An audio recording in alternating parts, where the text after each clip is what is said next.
very few of us have the time or the constitution to cook and then eat a full-blown breakfast every day. Now, it's true that weekends offer the possibility of something a bit more greedy and leisurely, but anyway, why should we be constrained by the orthodox timetable? I love breakfast food, day or night.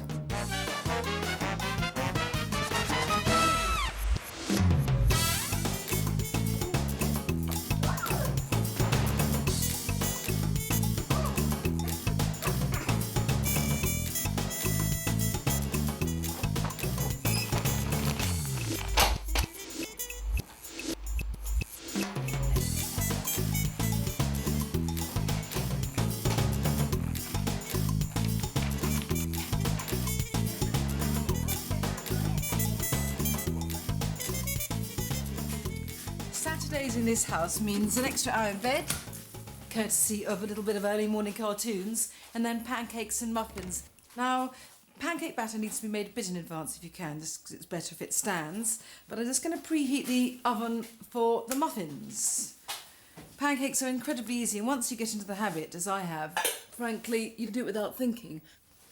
Now, start off with 225g of plain flour. These are those thick, spongy American pancakes, not thin English ones. And then everything can be mixed in one bowl, which makes life easier. Some spoons, a couple of teaspoons, heaped teaspoons of baking powder, and they are better like this than made with self-raising flour, in case you're wondering. Teaspoon of sugar. I mean, since I'm going to be eating these with syrup, I like maple syrup, it's only a bit of sugar. And now, just 2 eggs. And 300 ml of milk. You may find, if you make this, say, the night before, which is easy, you might have to add quite a bit more milk. And anyway, with these American pancakes, these nice thick spongy ones, I always add a couple of tablespoons or so of melted butter, just before frying. If, however, you want, you can just do double batch on Saturday, you've got enough for Sunday. So many options. And this whisk it will get rid of any lumps. That's about done. Let's get the butter melted so it can be liquid but cooled a bit by the time the muffins are done. About 2 tablespoons worth. Right, put the batter aside just to rest and get on with anything else you want to do.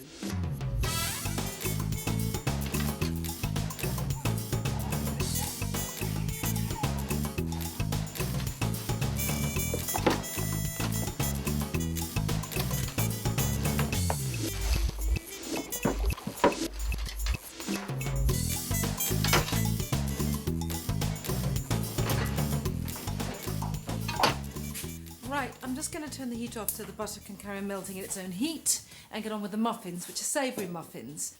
I'm going to start off with 225 grams of flour again, this time self-raising. Great. And 50 grams of rye flour. Now obviously that's not used in Welsh Rabbit really, but it does give a sort of smoky flavour, which is lovely. That's 50 grams.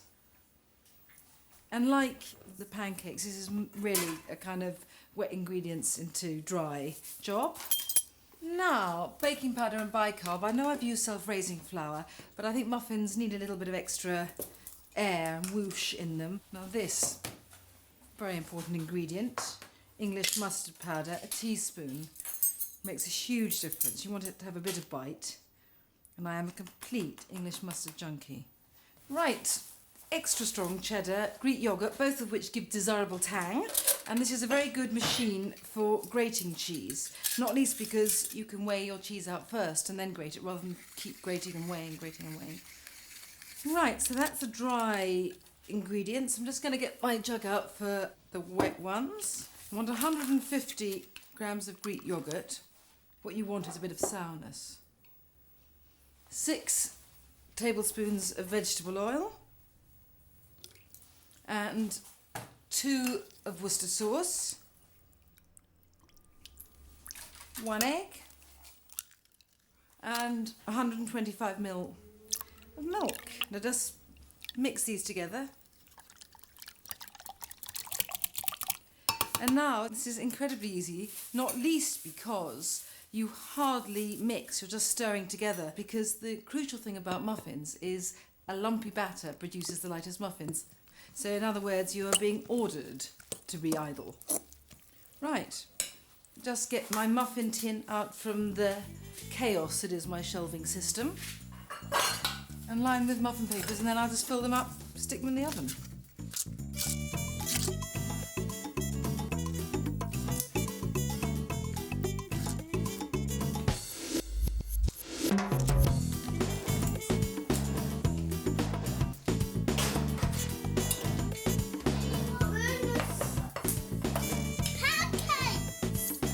I don't think I'm up to that, sorry. I can. Bruno, will you take these muffins to the table, darling? Good boy. Here, my love. Here you are. Bruno, sit down, please. That's enough. That's enough. That's enough, Bruno. Not mine?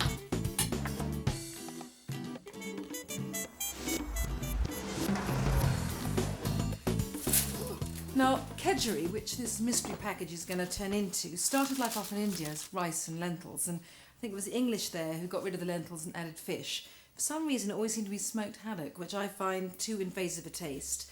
I'm using salmon here. All I've done is poach it for about 15 minutes in a moderately hot oven with some water, 500 mils, salt and some torn up lime leaves. Just use lime zest if that's easier. And I want to use this liquid to cook the rice in. Just pour off this poaching liquid so that the flavours permeate into the rice. Now obviously you want the salmon kept warm, but I wouldn't worry about putting it back in the oven, just stick the foil on. And then off to the rice in the next bit. I am now going to start off with a nice wodge of butter, which I realise not maybe an authentically Southeast Asian flavouring, but certainly authentically one of my flavourings. Bit of vegetable oil just to stop it burning. And when that is fizzing and frothing a bit, just stick in this one finely chopped onion. Just cook it, just let it soften a bit. And then the holy trinity of aromatics, ground coriander, cumin, and turmeric, which I suppose is less of an aromatic and more of a gorgeous food dye. And when all these incredibly heady perfumes have permeated the onion, just tip in, this is 225 grams of rice basmati. I know it doesn't look like much, but it really does swell up. Now, we used to eat this for Sunday breakfast, but actually more, just as often, in the evening, kind of a nice lovely Sunday supper, because it's so comforting. I mean, this version is slightly more sprightly. And then, simply the liquid. Now, this is the easiest way of cooking rice, really, whatever you're doing, which is to say the absorption method.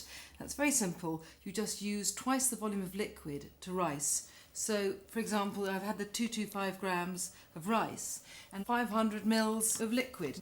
Heat as low as you can, and if you've got a really fierce hob, use a heat diffuser.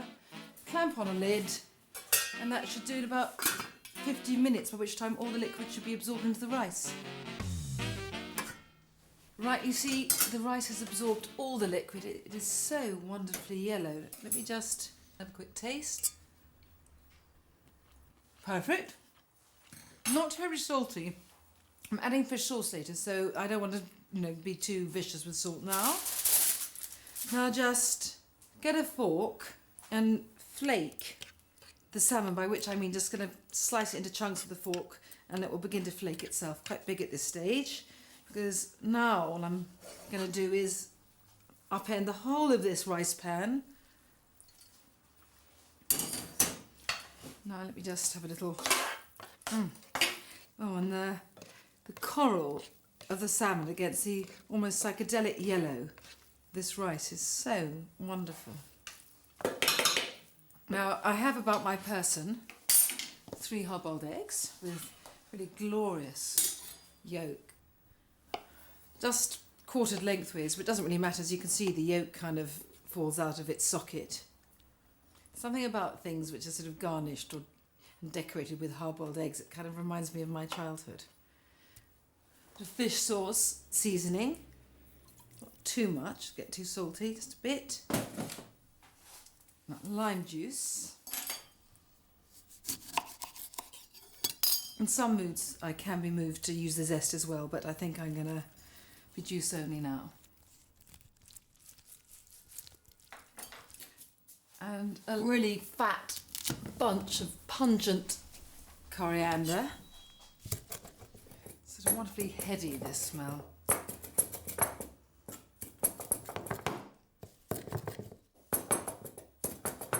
So most of it on now. I'll just leave a bit again later for on the top. Right, a bit more of this leisurely work. I mean, look, lovely. I might give myself a modest portion. A French historian once said that the only safe way to eat in England was by having breakfast 3 times a day. Well, I don't take that cruel view, but I'm ready to give it a go.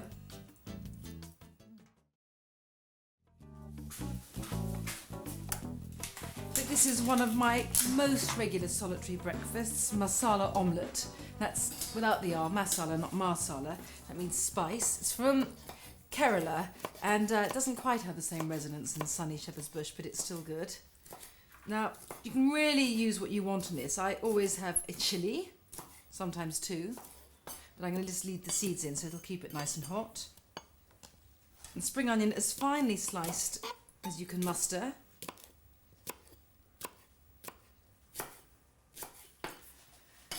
Right, and on the heat, bit of oil, not too much, it's a non-stick pan. Stick in the chilli and spring onion, just make it as hot or as modestly heated as you want. Some garlic. I have to say, if I'm kind of in a rush in the middle of the week, I tend to make this very simple and just, you know, I don't know, a bit of chopped chilli and then some chopped fresh coriander. Right, let's heat this through a bit, soften. The flavours come up and hit you like anything. Going to put a bit of ground coriander, a bit of cumin, and just a small bit of turmeric for a bit of good mood gold.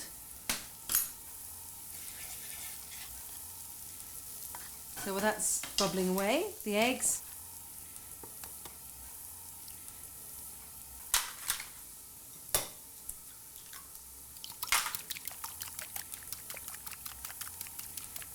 Right, pour over and just turn it like this so it just sets at the bottom and continues to set. The great chefs always used to teach their apprentices to make omelettes by making them cook on a far flame but keep this flame on so that you had to be quick because otherwise you would burn your arm a lot, and that's what taught them that great skill. I don't think it would be safe with me. Okay, I reckon this is enough now. It's set enough at the bottom. I'm just going to show the omelette to the grill just so the top sets as well. In and now, I want some flat bread with this. This is like wonderful. Look, it's this kind of bread tablecloth. Just tear some off.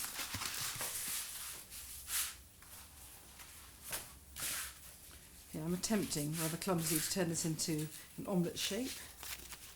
And this, look, in this, it's already lovely and puffy and gold and ready. And perhaps not authentic in Kerala, bit of brown sauce, and just roll up.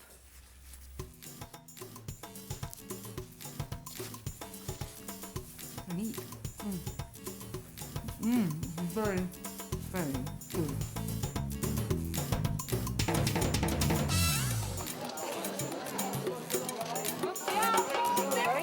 These jabbers, but you can have 3 for $10 now.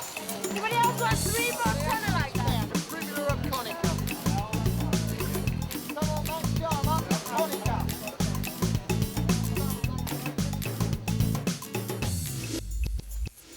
A late breakfast, you know, the sort that oozes into lunch and then into late afternoon, and if you're lucky, a bit beyond, needs liquid accompaniment. For me, that just has to be Bloody Mary. Not original, but since it's the best drink, that shouldn't bother you. Yeah. Now, a friend of mine who was a barman in Hong Kong taught me the trick of adding dry sherry to Bloody Mary, and it makes a really big difference. With a generous amount. And I like my Bloody Marys hot, so I just steep vodka with some dried chili peppers. But if you're just using ordinary vodka, use Tabasco, which you don't need me to tell you. Now, tomato juice. Been in the fridge, but it isn't really chilled. I cannot stand it cold, and I cannot have Bloody Mary with cubes of ice in. I'd rather have it, room temperature, frankly. Worcester sauce. And celery salt. I mean, I've always used celery salt and I like it salty. And crucial this, a lemon, because I like Bloody Mary sharp as well as hot. And now, even though Bloody Mary is the perfect drink, I could see that, it doesn't actually stay as a perfect emulsion, so you need a stirring utensil. Perfect, I am now set up for a day's casual labour in the kitchen.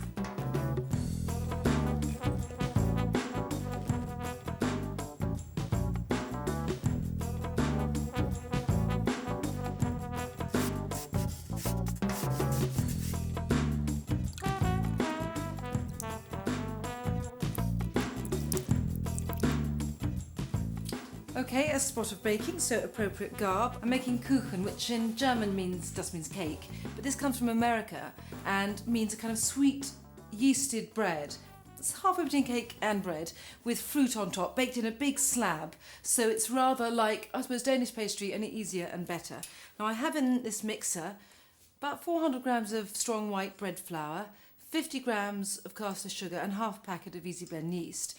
And in here I have 125 mils of warm milk, 2 eggs, zest of about half a lemon, a bit of good vanilla extract and some ground cinnamon.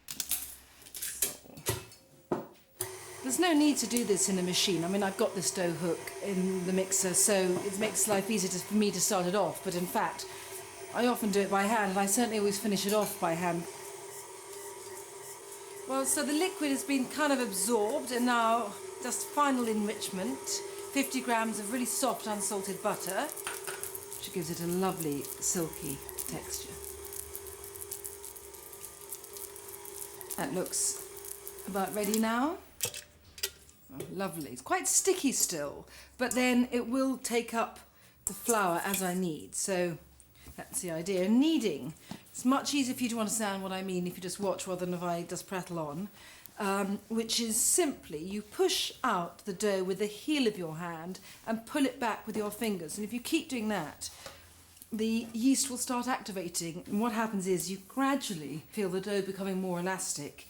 And then at the end, it suddenly seems to spring into life under your hand. It's a rather fabulous feeling. That's all coming together again. I can just feel it sort of blossoming under my hands. And really, that's the best way of doing it. Once you just knead some dough once, you kind of get a feel for it. It's in the hands, not in the head. Put it into a buttered bowl. Just turn it once so the butter stops it from sticking all over. Cover it with cling film. After about an hour, this should have doubled in size. That's probably just the easiest way to tell. So let's go and put that somewhere warm.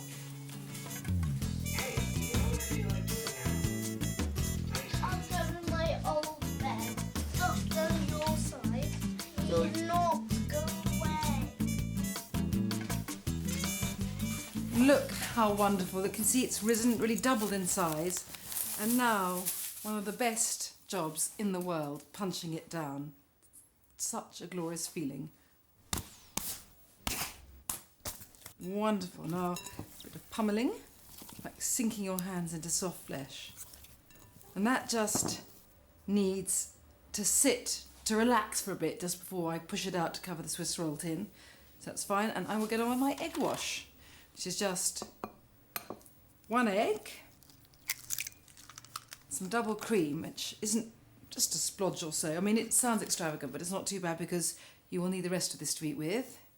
A small bit of ground cinnamon, and whisk together, and I have to say the smell of cinnamon wafting out of the oven is just lovely. Right. So this is really easy because although it's dough. There's no rolling out or anything, you just press it out. You just lean forward, your hands clenched, just pushing with your knuckles. And you may think you're not going to get this amount of dough to fill the entire Swiss roll tin, but you will. It's just sometimes you have to wait for a bit to let it relax again and push out, or it'll spring back. See, look, beautifully filled, nice and lumpy. But that doesn't matter. I mean, this is a rough thing. Paint on the egg wash. Also very satisfying. This not only tastes good, but it also stops the fruit from oozing all its liquid into the dough, because you want it to not to be soggy. I mean, I like a bit of sog, but not too much. So I'm just going to leave that just to get a bit puffier and rise slightly while I get on with making the crumble. It's straightforward, and what I've got in here is 50 grams of self-raising flour, 25 grams of ground almonds, and some cinnamon. Now, it's normal to use plain flour, but I think self-raising flour makes it much better, much lighter. And what I need as well is 50 grams of really cold, good, unsalted butter, just diced like this. And then all you do is rub the butter into these dry ingredients. And by rubbing, I just mean you're kind of pressing the fleshy parts of your thumbs against the fleshy parts of your fingers and just like fluttering. And it is a nice feel, the cool, smooth butter against the cool, smooth flour. And sooner or later it'll look like rather fatty oatmeal. That's about it. So sugar, 2 tablespoonfuls of caster sugar, 2 of demerara for the crunch, and 2 tablespoons, thereabouts, of flaked almonds. And just fork this through, don't use a spoon, little clump. And I know this seems like quite a lot of sugar, but you've got to remember that those apples and blackberries are quite tart, so it needs it. And now, I'm just going to add some zest to the blackberries and brownies, scatter those on top of the dough, crumble on top, a few more almonds in the oven, that's it.